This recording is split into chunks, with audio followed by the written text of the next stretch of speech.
Netflix वालों ने बोल दिया ना भाई 8 एपिसोड है, खत्म कर, कितने लंबी करेगा भाई, हमारे पास इतना टाइम नहीं है। शमा भी गायब, वली मोहम्मद भी गायब, सब गायब, आधे से लोग जो है ना वो उनकी सेंस बन नहीं रही है। सोचा मेरे ख्याल से बहुत कुछ गया है कैरेक्टर के बारे में, लेकिन कम एपिसोड की वजह से अब 8 से ज़्यादा भी तो कर सकते हो ना, कोई इस पे लिमिटेशन तो नहीं होती यार। ये समझ में नहीं आ रहा। अच्छा इस एपिसोड में लगा है कि सब ने जो है ना अब सब सच्चाई के पुतले बन गए सब। आलम का ले रहे हैं, वहीदा का ले रहे हैं, फरीदन का ले रहे हैं, है ही नहीं, लॉयल ही नहीं है। उस्ताद जी सबसे बड़ी मिसाल है।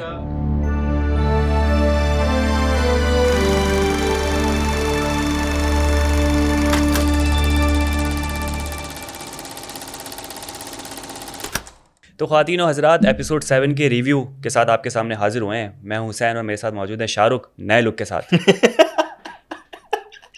तो आज शाहरुख से पहले आगाज़ करते हैं, अपने लुक के बारे में आपको एक्सप्लेन करेंगे। पिछली दफ़ा अपने बालों की बात की थी और आज हम बात करेंगे इनके करंट लुक के बारे में। पिछली बार जो था ना वो मैंने आपको बताया था कि इसमें बाल कटवाए हुए हैं गर्मी का। अभी मुझे थोड़ी सी ठंड लगी, आपने हुडी पहन ली, मैंने बोला मैं डबल चाहिए। ये हमने विंटर्स में रिकॉर्ड किया। बिल्कुल बिल्कुल। आपको देख के जो ना मुझे वो याद आ गया, मैथ्स में आपने सेट्स पढ़े? क्या पढ़ा? सेट पढ़े, उसमें एक होता है यूनियन। समझ तो गए होंगे आप। तो ख़वातीन और हज़रात से गुजारिश है, जितने भी लोग देख रहे हैं, सबसे पहले जो है ना आपने देखना है एपिसोड 5 गौर से शाहरुख भाई को, फिर आपने देखना है एपिसोड 6 और फिर आपने वापस आके एपिसोड 7 देखना है। फिर आपको कॉन्सेप्ट समझ में आएगा कि सेट्स में जो यूनियन था ना वो था क्या। अब 8 में क्या होता है? इंटरसेक्शन होता है, वो नल सेट होता है। वो तो डिपेंड करता है। एक होता है ना वो आपका जो वो होता है चार्ट होता है, उसके अंदर 2 ओवरलैप कर रहे होते हैं, ठीक है, तो वो तो जो बीच में आ गया वो तो यूनियन हो गया, ठीक है। फिर एक वो भी होता है कि डिफरेंस भी होता है, वो मेरे ख्याल से इंटरसेक्ट होता है। क्या होता है? एक नल सेट उसमें कुछ भी नहीं होता। हाँ, तो हाँ, नल सेट बन गया, मैं बैठा ही ना हूँ। अच्छा, गुड वन। ये भी हो सकता है। तो खैर हाँ, ये विंटर्स में हमने रिकॉर्ड किया। अगर आपको अभी हमें देख के गर्मी लग रही है तो प्लीज, इसलिए हमने एसी भी जो है इस वक्त जो है 18 पे करवा लिया। हाँ, 26 पे था पहले। तो बड़ी गर्मा गर्म बातें होने वाली एपिसोड 7 को लेके, क्योंकि हम ये कह रहे थे पिछले 2 एपिसोड से कि इतनी डेवलपमेंट हो गई है, तो 7th में तो इंतहा हो गई है। क्योंकि अब लग रहा है संजय साहब को एपिसोड खत्म करना है ना, गुस्सा आ गया कि भाई नेटफ्लिक्स वालों ने बोल दिया ना भाई 8 एपिसोड है, खत्म कर, कितने लंबी करेगा भाई, हमारे पास इतना टाइम नहीं है यार। अब तक का जो था मेरे ख्याल से ये बहुत ही कोई डार्क एपिसोड था। बड़ा अच्छा नहीं लगा मुझे वैसे देख के, गमगीन और बड़ा जो है ना दर्दनाक। हाँ, जितना गुस्सा आ रहा था ना सारे विलन्स पे, अब थोड़ा सा तरस भी आने लगे कि यार अच्छा नहीं किया इसके साथ। यार एक वो चीज़ होती है, खैर हम जिस चीज़ की बात करें मेरे ख्याल से वही था कि ताजदार ने एक तो वो हो गया कि भाई गवाही दे देता है कि भाई आलम ही की ही रिस्पॉन्सिबल है। या वो बड़ा यार अजीब वो चूज़ करता है, कंट्री को चूज़ करता है लव के ऊपर, और फिर ऑब्वियसली मलिका जान जाती हैं उसको बचाने। ये कैसा प्यार था यार? पहले तो भागने लगता है कि नहीं उसने आलम को गिरफ्तार कर लिया। जब रेबल्स के साथ होता है, रेबल्स रोकते हैं उसको, भाई तू चूज कर, क्या प्यार या हर कैरेक्टर का जो इन सब का जो रिलेशनशिप है ना, किसी का कुछ समझ नहीं आया मुझे, ठीक है। कोई इतना स्ट्रांग है नहीं, किसी का भी ले लें, बिब्बो और मलिका का ले रहे हैं, या मलिका का और आलम का ले रहे हैं, वहीदा का ले रहे हैं, फरीदन का ले रहे हैं, है ही नहीं, लॉयल ही नहीं है। उस्ताद जी सबसे बड़ी मिसाल है। इसका जब आलम आई भी थी घर छोड़ के, ठीक है, जब ताजा तब पहले उसने रिजेक्ट कर दिया, उसके बाद फिर उसने एक्सेप्ट कर लिया, उसके बाद उसको और प्यार हो गया, फिर अब यहाँ जाके उसने फिर रिजेक्ट कर दिया, फिर आगे और भी चीज़ें। आप ये देखें कि अभी जाते हैं लोग मलिका जान के पास, कहते हैं कि भाई आलम को छुड़ा लो, वो थी मैं नहीं छुड़ाऊंगी, फिर जाके खुद ही छुड़ाने निकल जाती है, इतना छुड़ाने चली जाती है वो किस हद तक चली जाती है, अपनी इज्जत छुड़वा लेती है वहाँ पर। वो वहाँ पे वेट भी कर रही हैं, चीज़ कर रही हैं, ठीक है, पहले 4-4 5-5 घंटे वेट किया। यार मुझे ये समझ में नहीं आया कि वो जो इतना बड़ा हवा बनाया हुआ था वहाँ पर कि भाई ये तो मलिका जान है, शाही महल से है, ये वेट नहीं कर सकती, तो क्या इतनी उनकी वहाँ इज्जत होती थी उस टाइम पे तवाइफ होगी कि भाई ये कहीं शाही महल से? अच्छा सवाल है इसका कौन कोई है हिस्टोरियन जो हमें जवाब दे, क्या इतनी इज्जत होती थी?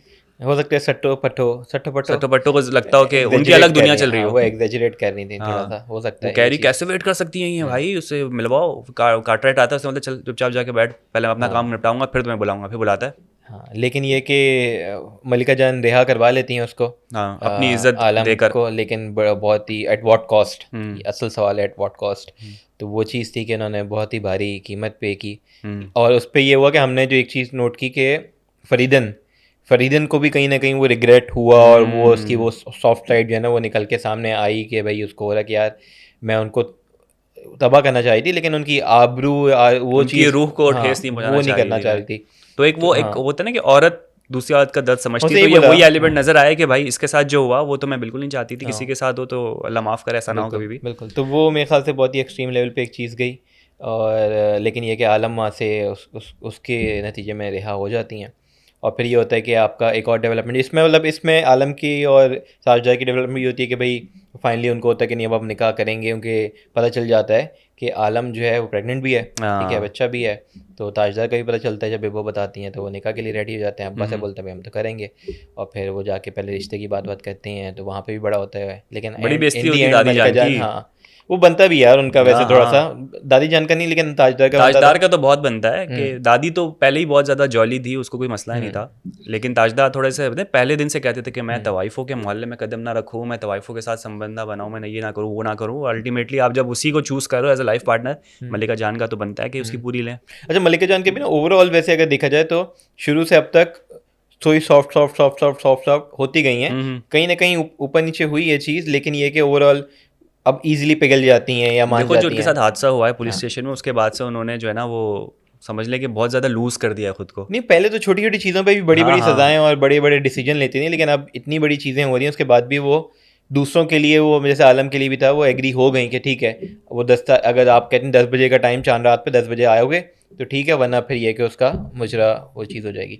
और वहाँ पे अब्बा जो है वो बिल्कुल अगेंस्ट हैं, वो कह रहे हैं कि भाई नहीं मैं तो नहीं करवा सकता, और वो फिर कह देते हैं आपकी कॉल मिला देते हैं कार्टराइट को कि भाई इसका इंतज़ाम करें आप, और अब देखते हैं आगे क्या होता है। लेकिन एक चीज़ और भी है कि आपका एक पुराना सवाल था कि साइमा का क्या हुआ। साइमा का पता चल गया, साइमा का पता चल जाता है। साइमा बन चुकी है एक बहुत बड़ी इंडियन आइडल। हाँ, वही ना, वो कहना उस्ताद जी जो हैं वो जाके उधर भी बता रहे हैं और कह रहे हैं कि मलिका जान जिसके तुम इतने वफादार हो, उसने तुम्हारे साथ ये समझ में नहीं आ रहा। अच्छा, इस एपिसोड में लगा है कि सब ने जो है ना अब सब सच्चाई के पुतले बन गए, सब सच उगल रहे हैं और सब कह रहे हैं भाई एथिकल बातें कर रहे हैं कि नहीं। तुम इकबाल का बता दिया, जैसे इकबाल को बताया कि भाई उसने बेचा है, ऐसा है सलमा को, कोई ऐसा नहीं कि वो भाग गई या तुम्हें छुड़वाया इसलिए। 2 नवाबों को बेचा। हाँ एक साथ। तो हर कोई सच उगल रहा है इसके साथ। फिर जैसे अब फरीदन जो है वो पॉजिटिविटी की तरफ आ गई कि मलिका जान के साथ ऐसा हुआ है तो ऐसा नहीं होना चाहिए था। तो अब लोग सब यूनिटी एंड पॉजिटिविटी शो कर रहे हैं इसके बाद। और पता पीछे रीजनिंग जो होती है ना कि क्यों अचानक ये चेंज क्यों आ रहा है, अचानक ये क्यों ऐसा हो रहा है, समझ नहीं आया क्यों, तो वो समझ नहीं आता। साथ कही तो कहना कभी फरीदन की कभी उसके, आप कहते हैं कि चलो पैसे के लिए, तो यहाँ पे तो समझ नहीं आया कि यहाँ पे तो कोई पैसे की भी वो नहीं है, तो इतना उसके साथ इतना इमोशनल कनेक्शन कैसे है। या तो कोई बैक स्टोरी हो या उसके साथ कोई इंसिडेंट ऐसा हुआ कि वो कहे कि यार नहीं अब मुझे ये नहीं करना, वो है ही नहीं। वो है। और दूसरा जो मैंने लास्ट उसमें बोली थी बात कि यार बहुत सारे कैरेक्टर्स गायब, अजीब से उनकी कोई सेंस नहीं बनती। शमा का मुझे अभी तक समझ नहीं, शमा भी इसमें थी, वहीदन की बेटी जो है, उसका रोल जो था अभी तक ऑब्वियसली सेकंड लास्ट एपिसोड है, तो क्या कनेक्शन था कि उसकी क्या इंपॉर्टेंस थी कि भाई वो नवाब वो चीज़ करिए, कुछ नहीं सोचा। मेरे ख्याल से बहुत कुछ गया है कैरेक्टर के बारे में, लेकिन कम एपिसोड्स की वजह से अब 8 से ज़्यादा भी तो कर सकते हो ना, कोई इस पर लिमिटेशन तो नहीं होती यार।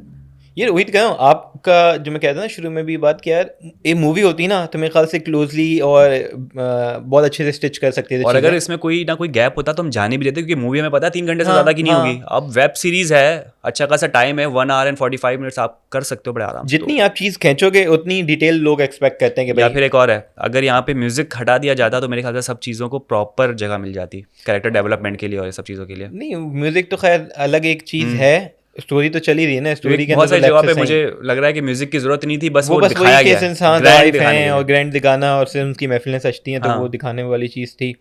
लेकिन ये कि हाँ बात वही है कि शमा भी गायब, वली मोहम्मद भी गायब, सब गायब, आधे से ज़्यादा लोग जो है ना वो उनकी सेंस बन नहीं रही है, तो चक्कर है। खैर लेकिन ये कि मेन जो चीज़ थी कि बारात नहीं पहुंचती है, और वो कह देती कि चलो बेटा तैयार हो जाओ, तुम्हारा मुजरा होने लगा है। तो वो बारात इसलिए पहुंचती है क्योंकि उसको गिरफ्तार करके ले गए, और साथ में जो वहाँ नहीं होना था वो हो चुका है। हाँ, उसको बड़ा जो ना टॉर्चर किया जा रहा है, डंडे मार मार के उसके सर पे। वहाँ पे फरीदन भी पहुंच जाती है, अगेन उसका हमने देखते हैं वो सॉफ्ट कॉर्नर वाली भी पहले मलिका जान के लिए, और वो यहाँ पे आ जाती है क्योंकि देखती है कि वहाँ बारात नहीं पहुँची है, तो आ जाती है कि यार कार्टराइट से बात करके इसको जाने दो, ये चीज़ है वो चीज़ है। लेकिन ये कि उसके सर पे ताजदार के लग जाता है डंडा, और वो क्योंकि उसके सर पे सवार होता है पेट्रियाटिज्म और फ्रीडम का भूत, तो वो ये कह रहा था आज़ादी आज़ादी इनकलाब जो भी है, सर पे डंडा लगता है और वो अपने खाली के क्या कहते हैं हकीकी से जा मिल जाते हैं। फिर अगेन एक मेन आपका सीन आता है जो कि बड़ा इंपॉर्टेंट मेरे ख्याल से वो था परफॉर्मेंस के हिसाब से, वो ये था कि जब फरीदन जाती है बिब्बो को बताती है कि भाई राजा करके, बिब्बो जाती है आपका आलम को बताती है, तो आलम के अगेन जो पता एक्सप्रेशन से ना जब उसको पता चलता है कि यार ताजदार की डेथ हो गई है, ओहो वो वंस वो था ना once in a lifetime expression था, ब्लू मून भी समझ लें, जो कभी इस टाइप की हिस्ट्री में कैप्चर नहीं हुआ था। वो ऐसे एक्सप्रेशन थे जो वन टाइम ही आते हैं। उसका दुख मैं देख सकता था, जी उसके चेहरे पे दिख रहा था कि वो खामोशी कलाम बन गई थी उनके कि क्या है यार, मतलब या छोड़ो यार, आलम को कितना हम अभी रगड़ा देंगे, अब जबकि है तो मतलब वो बेटी मलिका जान की है जो जितना एक्सप्रेस करती हैं और हर चीज़ है, मतलब वो लगी नहीं थी बेटी है, या तो अपना जुल्फ़िकार साहब का इसका कसूर है क्योंकि जुल्फ़िकार साहब भी गायब हो जाते थे तो हमें पता नहीं लगता, वो उनके एक्सप्रेशन गायब हो जाते हैं। उनके एक्सप्रेशन है, वो चश्मे पहने रखते हैं, दिखता नहीं है आंखों में उनके क्या है, हो सकता है जुल्फ़िकार साहब पे उनकी कैरेक्टरिस्टिक ट्रेट्स सारे उनके अंदर आए आलम जुल्फ़िकार साहब पे गई है। तो खैर ये तो चलता रहेगा। ख्वातीन हज़रात, ये था हमारा आज का रिव्यू। उम्मीद करते हैं आपको पसंद आया होगा। लास्ट रिव्यू हमारा रह गया, ज़रूर देखिएगा। इससे पहले कि आप देखें, आप क्ले टीवी को लाइक करें, सब्सक्राइब करें, कमेंट करें, अपना बहुत ज़्यादा ख्याल रखें। कल आपसे की मुलाकात, bye bye. Like, share and subscribe Clay TV and do not forget to click on the bell icon.